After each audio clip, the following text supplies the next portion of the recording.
The wash sale rule is an IRS regulation designed to prevent investors from claiming tax losses on securities they sold and quickly bought back. A wash sale occurs when you sell a security at a loss and then purchase a substantially identical one within a specific time frame. The IRS looks at a 61-day window, which includes 30 days before and 30 days after the sale date, plus the day of the sale. When a wash sale is triggered, you don't lose the tax benefit forever, but it is deferred until you eventually sell the new shares. The key difference is timing. If you want to claim a capital loss for tax purposes, you must avoid the replacement window entirely.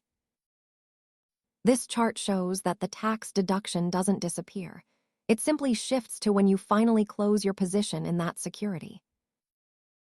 Remember that the IRS considers all your accounts, including retirement accounts, when determining if a wash sale has occurred. Keep track of your trades to avoid accidental tax reporting errors. Consult a tax professional for your specific situation. Thanks for watching.